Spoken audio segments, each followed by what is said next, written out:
भाजपा हमारे देश को जात पात और धर्म के नाम पर पतन की तरफ ले जा रही है। शर्मिंदगी की बात है, कभी फौज, कभी किसान और कभी हमारे पहलवान जंतर मंतर पर धरने पर बैठे हैं, पुलिस की लाठियां खा रहे हैं। विधायक के पास कोई जाता है तो विधायक जी का एक ही जवाब होता है कि हमारी तो कोई सुनता ही नहीं। काम न करने का सबसे अच्छा बहाना यही है दुनिया में कि मेरी तो कोई सुनता नहीं। बीजेपी में एक बड़ी खासियत है मेरे भाई, उनको ना सिर्फ प्रचार बहुत अच्छा करना आता है, काम नहीं करना आता। कहने को ट्रिपल इंजन की सरकार है, मुझे तो एक सिंगल बैटरी भी नजर नहीं आती। हमारी सेक्रेटरीट का पार्क परमानेंट धरने की जगह बन गया है। एक टेंट हटता है, एक लगता है, सुनने वाला कोई नहीं। ज्ञापन लेते हैं, अपने घर लग लेते हैं, इतनी हिम्मत नहीं है कि जाके मुख्यमंत्री जी से उनकी मांगे पूरी करवा सकें। जैसे ही कल कर्नाटक चुनाव के नतीजे आए हैं और कांग्रेस की एक प्रचंड जीत हुई है, इस प्रचंड जीत का जो श्रेय है राहुल गांधी की भारत जोड़ो यात्रा से देखा जा रहा है। राज्यसभा सांसद रणदीप सिंह सुरजेवाला को वहां पर प्रभारी बनाया गया था, उनकी मेहनत कहीं ना कहीं रंग लाई और कांग्रेस पार्टी को जो है एक प्रचंड जीत हासिल हुई। उसी के चलते कैथल के किसान भवन पर जो है एक खुशी का माहौल जो है वो बना हुआ है और जो कांग्रेस के पार्टी के वर्कर हैं वो खुशी का माहौल बनाए हुए हैं और लड्डू जो है वो बांटे जा रहे हैं। और इसी कड़ी में हमारे साथ कांग्रेस के वरिष्ठ नेता सुदीप सिंह सुरजेवाला जुड़े हैं, उनसे बातचीत करेंगे कि कैसे उस जीत को देखते हैं। नमस्कार मैडम। बहुत शुक्रिया आपको भी और आपके सभी देखने वाले व्यूअर्स को। सुदीप जी, एक प्रचंड जीत हुई है कर्नाटक में, कैसे देखते हैं? ये एक बदलाव की शुरुआत है। ये कर्नाटक से केवल शुरुआत हुई है और आप देखेंगे कि अगला जो एक साल है वो चुनावों का वर्ष है। पहले 3 बड़ी स्टेट्स आएंगी और फिर केंद्र का चुनाव आएगा, लोकसभा का चुनाव आएगा। ये तो एक बदलाव की शुरुआत है, आगे बहुत कुछ देखने को मिलेगा। आप जो मौजूदा सरकार है उन्होंने लोगों को जात पात पर, धर्म पर बांट कर और झूठे जुमले और झूठे वादे कर एक बार 2 बार तो बहका लिया, पर अब लोगों की समझ में आ गया कि जीवन में आगे बढ़ने के लिए तरक्की, रोजगार, इन चीज़ों की आवश्यकता है, ना कि झूठे जुमलों की। तो कर्नाटक तो एक आगाज़ है, आगे अंजाम बहुत बड़ा होगा। जैसे भाजपा कहती थी कि कांग्रेस में फूट है, एक फूट की वो इकट्ठा नहीं हो पा रहे, लेकिन इस जीत से क्या लगता है कि आप एकता देखते हो उसमें कांग्रेस में? आप देखिए, सितंबर 2020 में श्री रणदीप सिंह सुरजेवाला जी कर्नाटक के प्रभारी बने। 2 साल की अथक मेहनत और सभी को इकट्ठे लेकर चलने के बाद पूरे कर्नाटक में, हमसे बहुत बड़ी स्टेट होने के बावजूद, बहुत बड़े वहाँ सीनियर लीडर होने के बाद, कहीं से भी कोई ऐसी बात आपको नज़र आई हो, चाहे वो टिकटों का आवंटन हो, चाहे मुख्यमंत्री बनने की बात हो, जो चुनाव के समय की बात हो, चाहे जब 18 दिन वहाँ राहुल गांधी की यात्रा चली तब की बात हो, हमारे सभी सीनियर लीडर इकट्ठे होकर एक ही टेबल पर बैठकर टिकटों का फैसला किया। एक 224 में एक सिंगल टिकट पर कहीं भी कोई आपस में वो नज़र नहीं आई। तो कांग्रेस पार्टी इकट्ठे मिलकर चली है और बहुत प्रचंड जीत लेकर आई है और आगे भी ऐसा ही होगा। और आपको एक बड़ी खुशी की बात है कि हरियाणा में भी यही नज़र आएगा। राहुल गांधी की जो एक भारत जोड़ो यात्रा निकली थी, हर स्टेट से गुजरी थी और एक लोगों को संदेश दिया था कि ये राजनीतिक यात्रा नहीं है बल्कि एक भारत को जोड़ने की, गरीब को गरीब से जोड़ने की, ताकि उनको जो है समझ आ सके कि गरीबों के लिए क्या क्या सुविधाएं मिलनी चाहिए। जो अब भाजपा में जो विकास की बातें की जा रही है लेकिन गरीब तक वो सुविधाएँ नहीं पहुँच पा रही, कैसे देखते हैं? बात गरीब तक नहीं है, सुविधाएं कहीं भी नहीं पहुंच पा रही। 21वीं सदी में सभी देश जहां तरक्की की तरफ बढ़ रहे हैं, हम धीरे धीरे भाजपा हमारे देश को जात पात और धर्म के नाम पर पतन की तरफ ले जा रहे हैं। लोग तो कहाँ इन्फोसिस की और बड़ी बड़ी कंपनीज की बड़े बड़े उनकी बात कर रहे हैं और ये बातें कर रहे हैं कुछ और तरह की, लोगों को बंटवारा करने की। तो लोगों को धीरे धीरे समझ आया कि तरक्की की राह पर चलना और इकट्ठे चलना ये ज़रूरी है। देश तभी जुड़ा रहेगा जब सभी धर्म और सभी जाति के लोग इकट्ठे रहेंगे। भारत और दुनिया के देशों से कुछ अलग तरह का देश है। यहाँ आपसी प्यार मोहब्बत ज़्यादा ज़रूरी चीज़ है, वही तरक्की का सबसे आसान रास्ता है।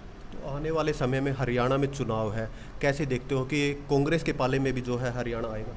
100%। जो 2005 में कांग्रेस की सीटें आई थी उससे बढ़कर सीटें आएंगी। एक दुष्प्रचार किया जाता है कि यहाँ पर गुट है, गुट नहीं हुआ करते। ये पार्टी बड़ी है, सबके अपने अपने विचार होते हैं, लेकिन जब चुनाव का समय आता है सभी साथी इकट्ठा होकर अपना चुनाव लड़ेंगे और कर्नाटक जैसा ही एग्जाम्पल आपको हरियाणा में नजर आएगा। तो कैथल की बात करें, जैसे मेडिकल कॉलेज के नाम पर हर बार 3 बार उसके उद्घाटन कर दिए जाते हैं, लेकिन वहाँ पर धरातल पर क्या देखते हैं? धरातल पर केवल सूखी हुई घास दिखती है, एक लोहे का बोर्ड भी नहीं है। शुरू में लगा था, 2.5 साल के करीब हो गए जब मुख्यमंत्री जी ने इसके बारे में घोषणा की थी अगर आप 2.5 साल में काम भी नहीं शुरू कर पाएंगे तो मेरे ख्याल से ये उनकी 25 वर्षीय योजना है। शक मुझे उस पर भी है कि वो भी उनसे बनेगा या नहीं बनेगा। ये तो कांग्रेस की सरकार आएगी, वही कुछ करेगी। हर बार प्रधानमंत्री जी मन की बात करते हैं, लेकिन आए दिन जंतर मंतर पर धरने चल रहे हैं। वहाँ पर हर जो देश की बेटियां हैं, जो देश के लिए मेडल लाती है, वो धरने पर बैठी हैं। कैसे देखते हैं? शर्मिंदगी की बात है, कभी फौज, कभी किसान और कभी हमारे पहलवान जंतर मंतर पर धरने पर बैठे हैं, पुलिस की लाठियां खा रहे हैं। 20 से 25 दिन तक उनकी कोई बात नहीं सुनी जाती। एक नॉर्मल FIR दर्ज करने के लिए आपको सुप्रीम कोर्ट भी जाना पड़ता है। तो कहाँ शासन है? यहाँ कैथल की अगर बात करें, विधायक के पास कोई जाता है तो विधायक जी का एक ही जवाब होता है कि हमारी तो कोई सुनता ही नहीं। काम न करने का सबसे अच्छा बहाना यही है दुनिया में कि मेरी तो कोई सुनता नहीं। कैथल की बात करें, सड़कों पर आवारा पशु घूम रहे हैं, जिसकी वजह से आए दिन लोगों की जानें जाती है। लाइट की व्यवस्था जो है वो ठप पड़ी है, सड़कों की व्यवस्था देखें वो टूटी पड़ी है। कैसे देखते हो उस विकास को? बीजेपी में एक बड़ी खासियत है मेरे भाई, उनको ना सिर्फ प्रचार बहुत अच्छा करना आता है, काम नहीं करना आता। कहने को ट्रिपल इंजन की सरकार है, मुझे तो एक सिंगल बैटरी भी नज़र नहीं आती। इंजन तो बहुत दूर की बात है। आप किसी भी बीजेपी के पदाधिकारी या जो शासन में मौजूद लोग हैं उनके पास चले जाइए, कहीं किसी की कोई सुनवाई नहीं है। हमारी सेक्रेटरीट का पार्क परमानेंट धरने की जगह बन गया है। चाहे वो आंगनवाड़ी हो, चाहे अध्यापक हो, चाहे सफाई कर्मचारी हो, कोई भी हो, एक टेंट हटता है, एक लगता है, सुनने वाला कोई नहीं। ज्ञापन लेते हैं, अपने घर रख लेते हैं। इतनी हिम्मत नहीं है कि जाके मुख्यमंत्री जी से उनकी मांगे पूरी करवा सकें। आप ये देखिए, 3.5 साल हो गए हमारे बड़े भाई लीलाराम जी को बने हुए, कहीं तो कुछ किया। जाति इस्लाम, ताई इस्लाम बहुत अच्छी है, काम कुछ नहीं। जैसे एक जाति पाति की राजनीति चल रही थी, क्या अब लोगों को समझ आ गया कि मुद्दों पर वोट किया जाएगा, अब की बार जाति पाति जो है वो नहीं काम आएगा? कर्नाटक इसका सबसे बड़ा एग्जाम्पल है।